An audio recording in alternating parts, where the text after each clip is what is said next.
Bismillahirrahmanirrahim. Dear students, Assalamu alaikum. After many days, I'm coming back to you with the lecture on research. And as I hope you remember that we were discussing, or we have, I had given you part of the chapter number 2 for advanced reading, and the title of the chapter is From the Initial Idea to the Plan. We will find some very practical suggestions and advices in this chapter. This chapter is very much related to the things that we can do as researchers. You will feel that very simple things have been described, but very much significant from the practical aspects they are. The points or the topics that have been discussed in this chapter are 13 in number. Refine the initial idea, talk to someone who knows, check out other resources, read critically, take full notes, make them easy to classify, keep complete bibliographic records, plan your time, determine the scope of your project, work with your supervisor, emotional or psychological planning, information technology planning, keep a research diary, especially for longer project, the research plan. Today, before we go to the points, these are some remarks that are related to the content of this chapter. The stage between deciding on a general area and preparing a plan is very crucial, because everything is linked to everything as far as the serious research is concerned. And in this regard, there is very wise advice that begin with the end in mind. When you are choosing a general area and ultimately your topic and title, keep the end in mind, that where would you like to end up or reach. A planning process consists of many phases, and chapter number 2, 3, 4, 5, 6, 7 are the chapters where we are discussing these things in detail, whereas chapter number 3 and 7 deal with some more theoretical aspects, as we shall know when we discuss those chapters. These are the points discussed in this lecture. Refine the initial idea, talk to someone who knows, check out other resources, read critically, take full notes, make them easy to classify, keep complete bibliographic records.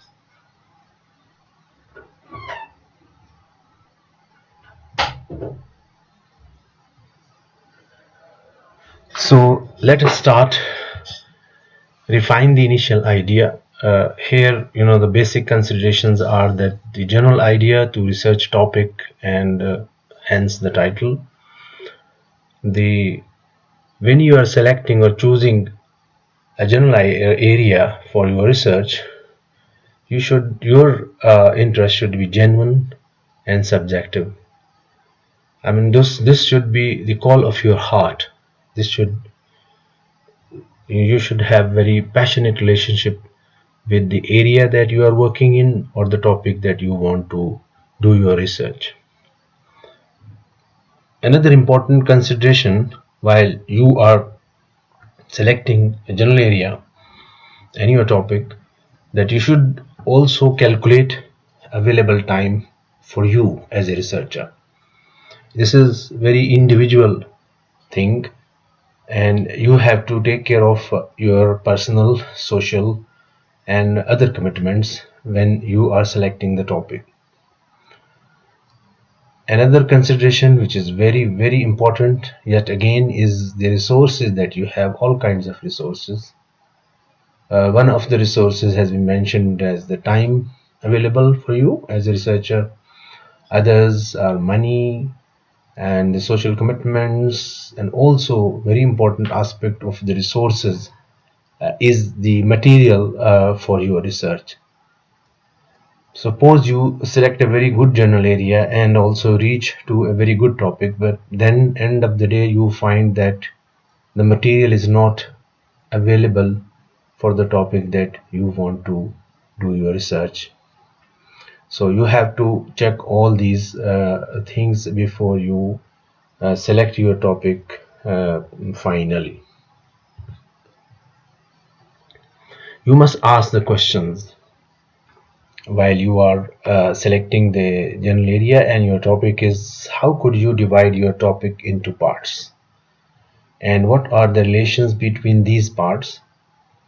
We can use the term chapters, subchapters, or sections or subsections, whatever terminology we use or you use. It is this that you also should know how to divide your topic into chapters and sections, and also you should also know the relations between or among these chapters or subchapters. What whole is your topic a part of? I mean, your topic is a part of some whole, some big part. So what is that big part, and what is the relation, how it is related to more general topics?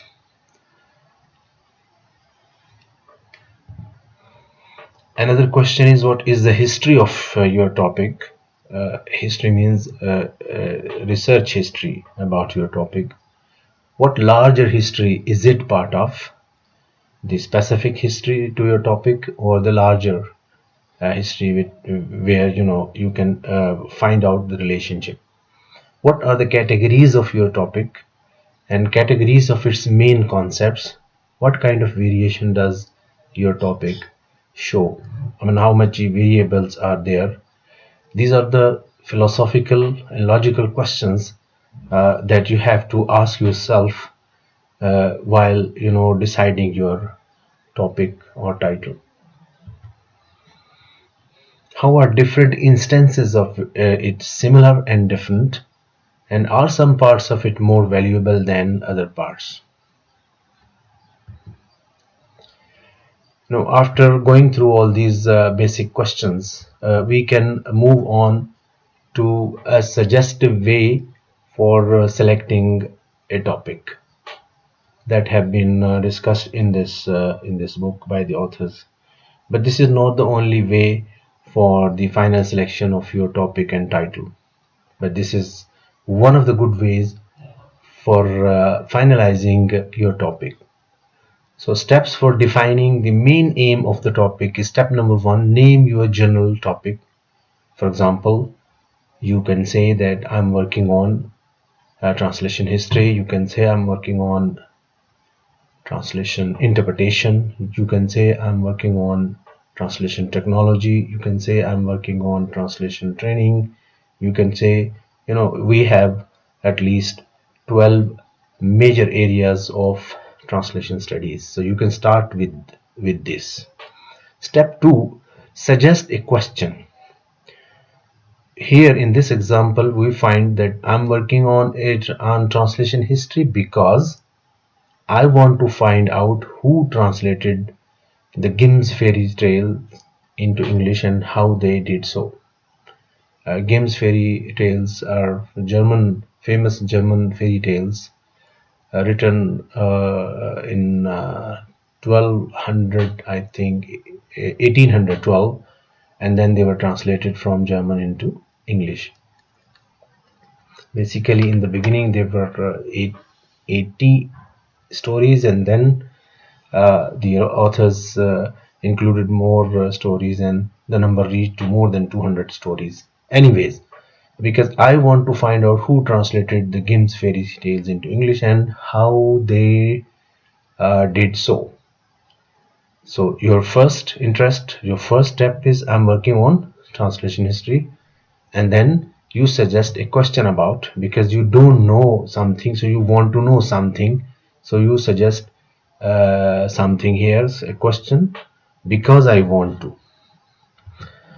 And then step number 3 is motivate the previous question, which is actually the reason for doing research in that area, in order to understand more about how translations relate to their text in a specific historical context.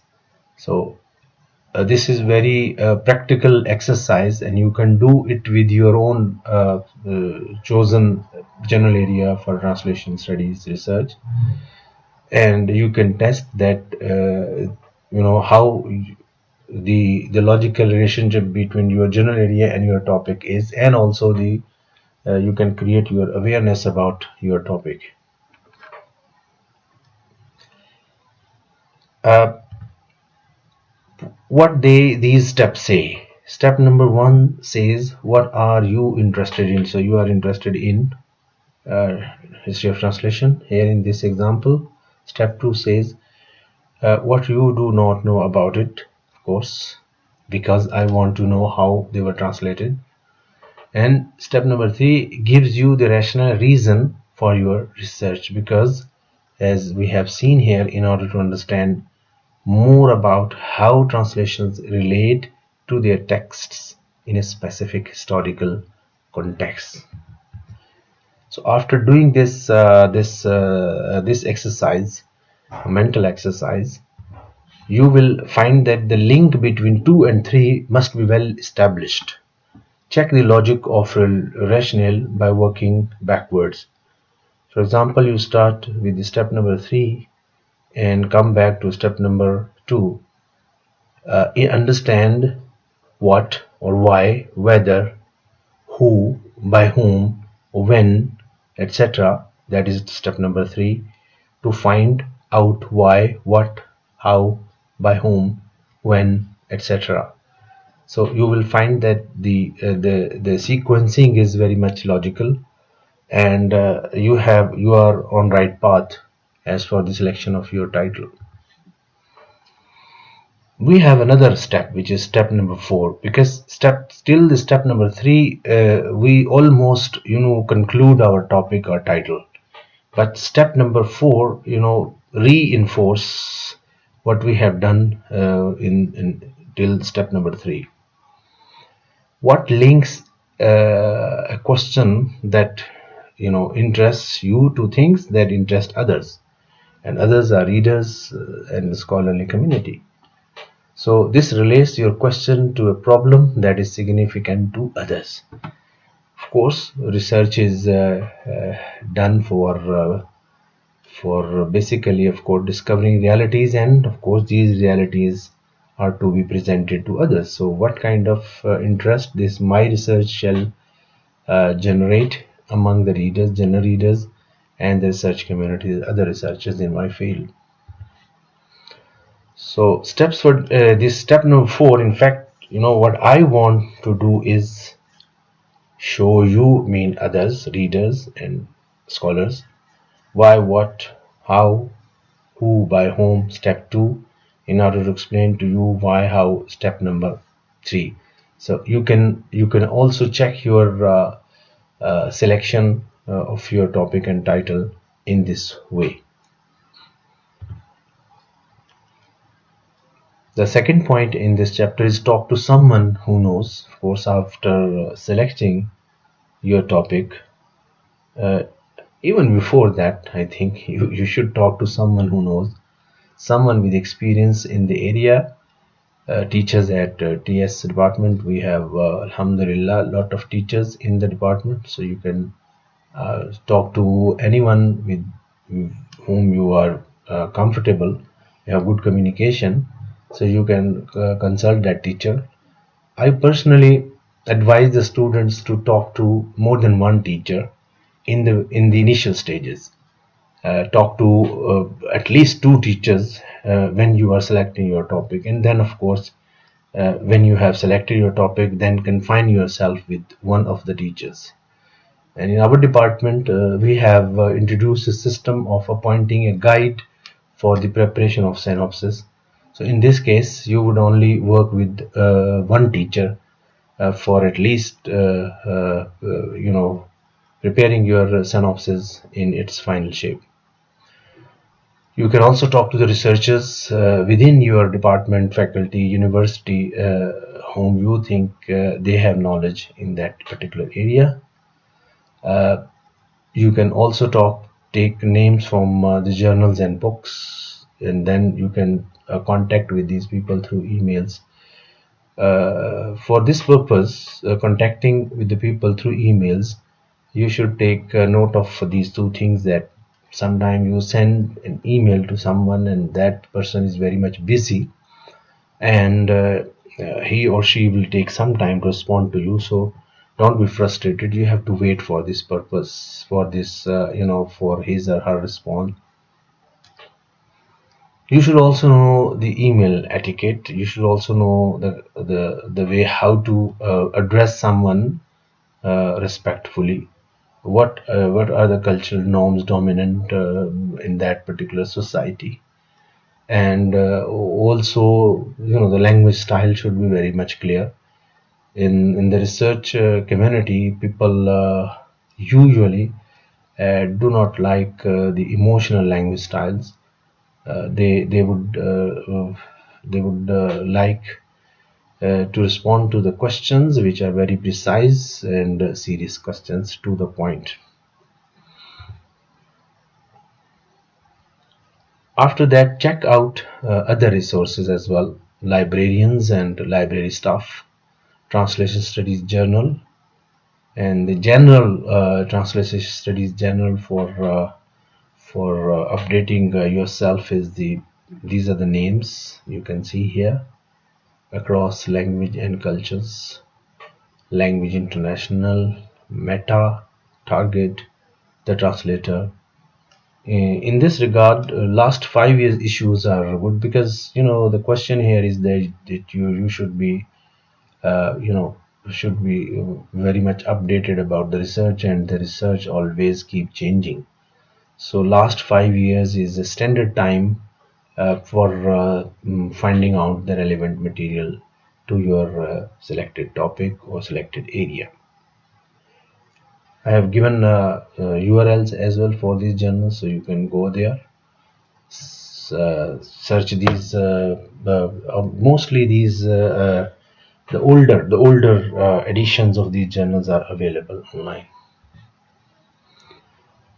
Then, of course, you can, from the broader to the specific, you can also consult the more specialized journal like these: International Journals of Corpus Linguistics, International Journal of Lexicography, Interpreting is the name of a journal, and Languages in Contrast, and Machine Translation. And there are a lot of journals nowadays that are being published in English, in Arabic at least.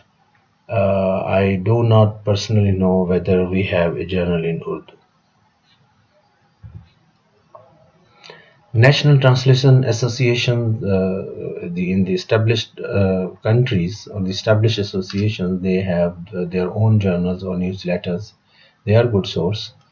They also conduct workshops and seminars. This is also a very good resource for your research. And getting their membership, student membership, or having contacts with them is a good source of information.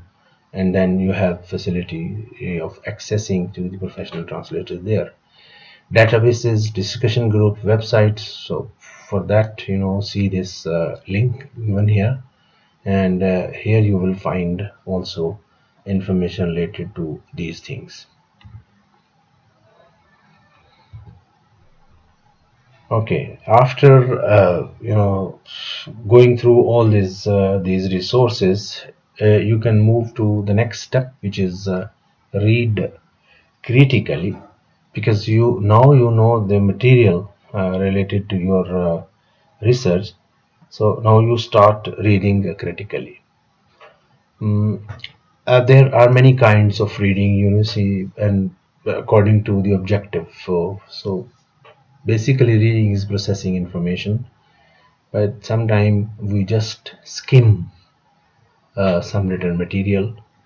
Uh, Skimming is, has been defined like this: the reading something quickly so as to note only the important points. Actually, there is no big difference between skimming and just reading, because the just reading is reading for the sake of getting a summary from the text, and skimming is also very much similar to the just reading. But scanning is a little bit different, because during scanning we try to evaluate, we try to go by all the parts of something, or all areas of the text in this case, and try to get specific information as well.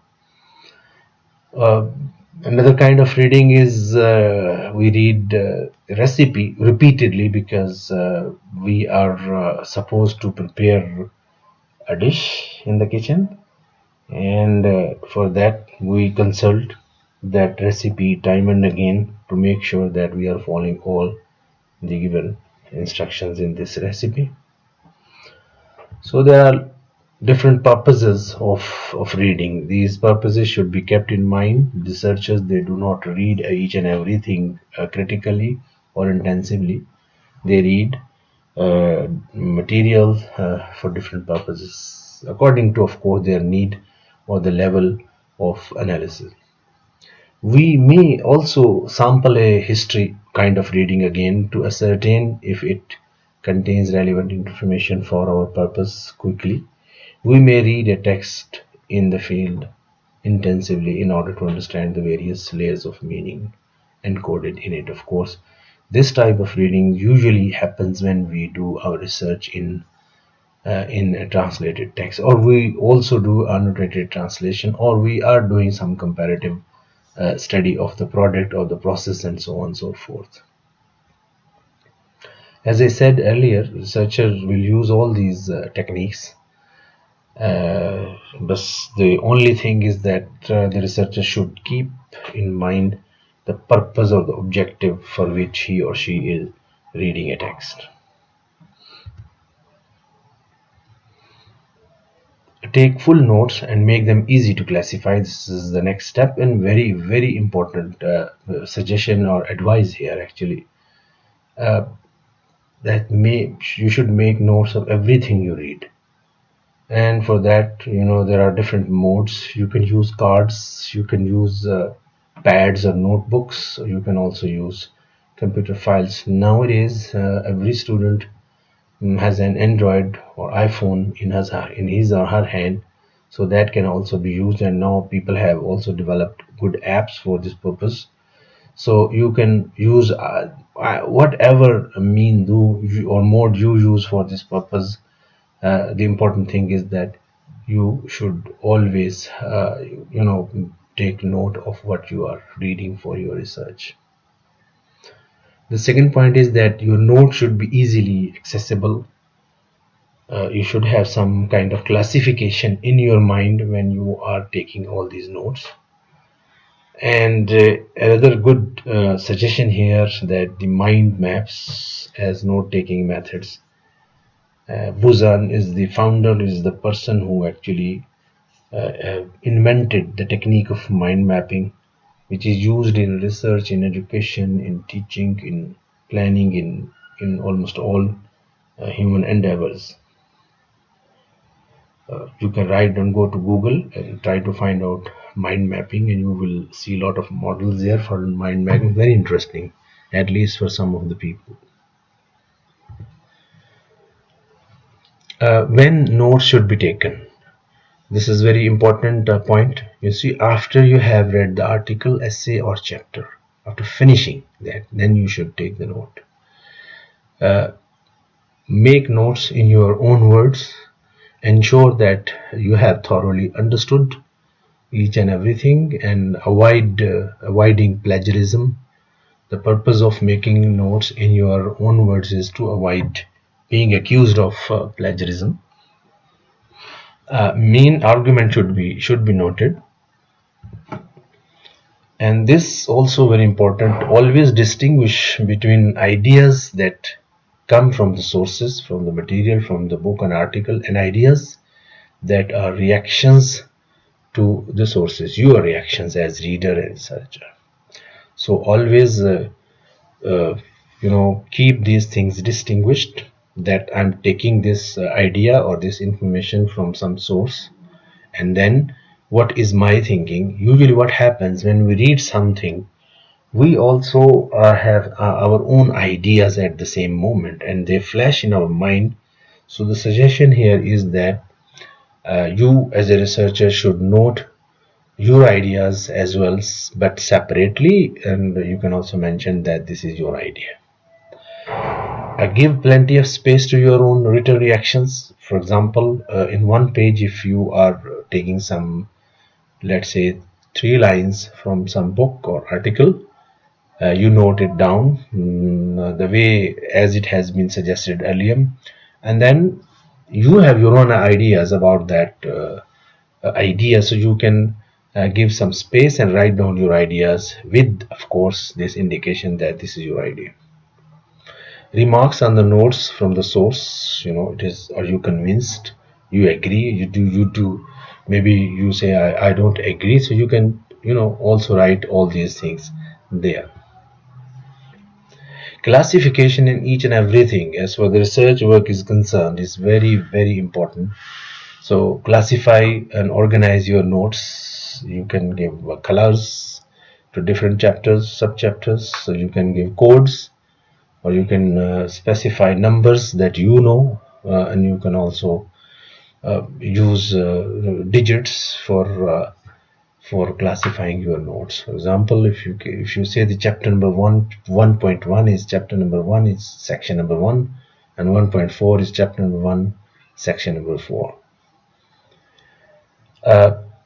Library code indicating the physical location of the sources. When you are using the library books and resources there, you should also write down the number, accession number of that book or article or material or journal or whatever in your notebook, so that whenever you need it, you should know that this is the number, accession number in the library, or I can find out whenever I need it in the future. As for the quotations, if you are really taking something as verbatim, so the quotation should be verbatim within quote unquote, so that ideas taken and written in your own words and the quotations taken from some source are not mixed or not confused. There are 3 types of sources in research. We say primary, and then secondary and tertiary.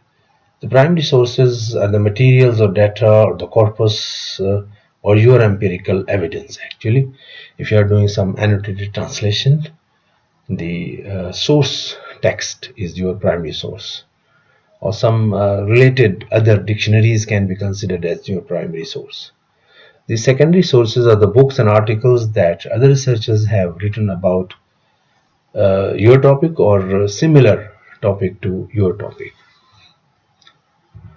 As for the tertiary sources, that are the books and articles about secondary sources, such as encyclopedias and popularized works explaining and synthesizing others' theories.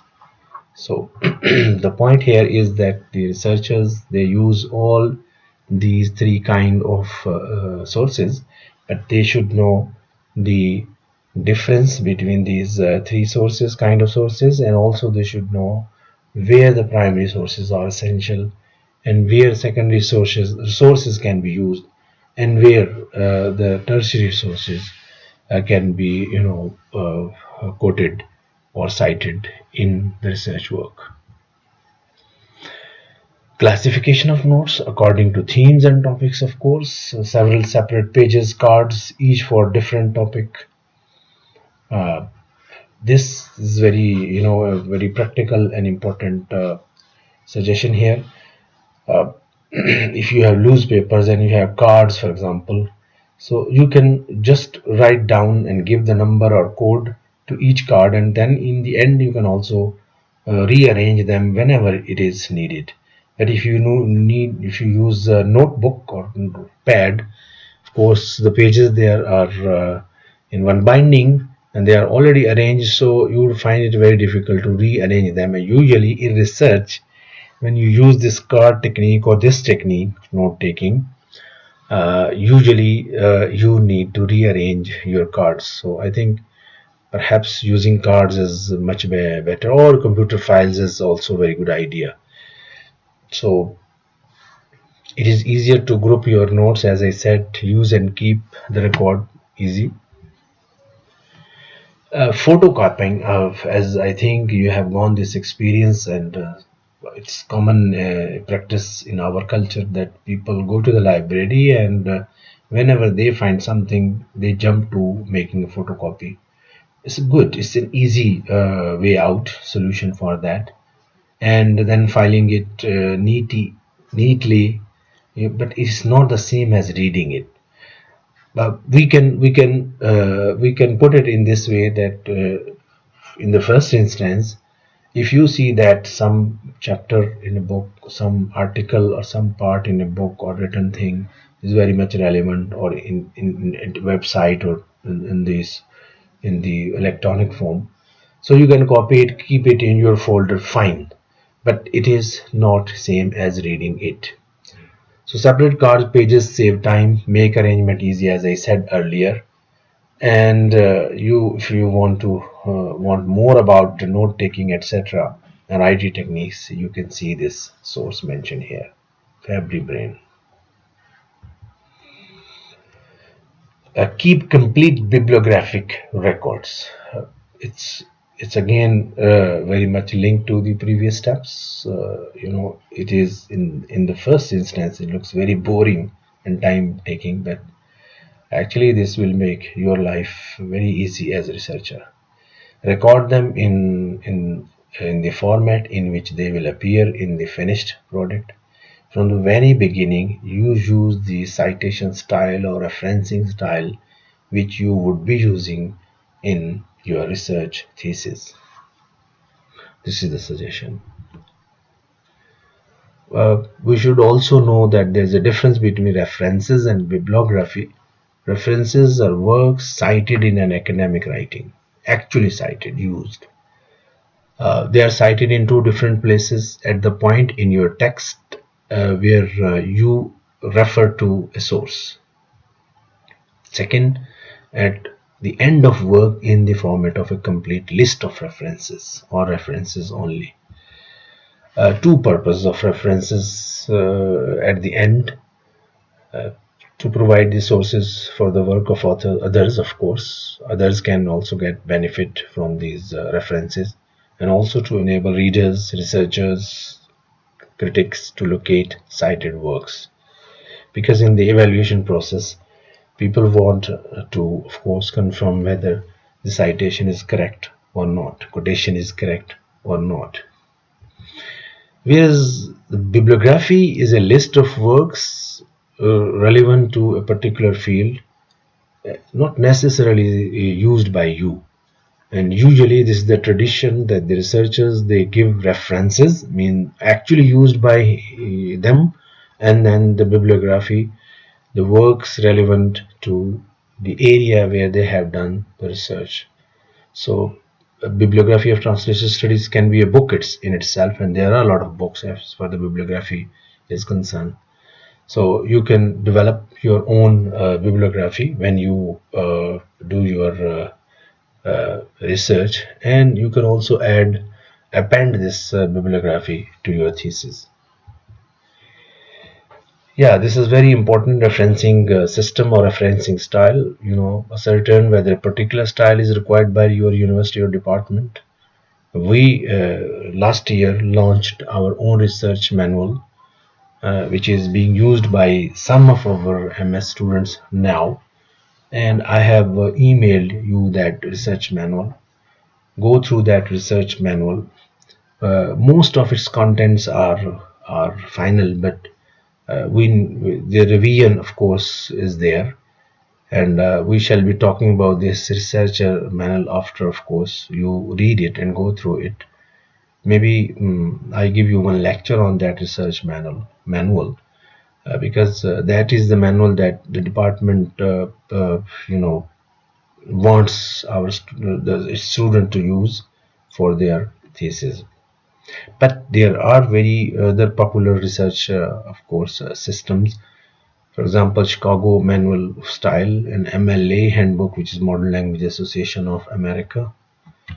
And in this book, the author, they have used this Harvard system, or maybe name and date system. So you can go through this system. You should familiarize yourself with one of the international style.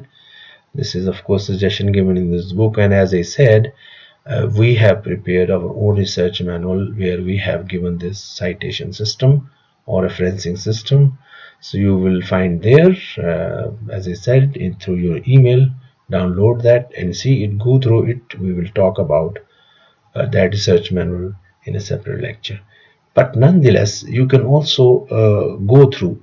You may read pages 35-38 for this referencing style, which is the Harvard system or name and date system. Of course, we have benefited from this Harvard system while preparing our own research manual for the department. So, my dear student, with this lecture ends.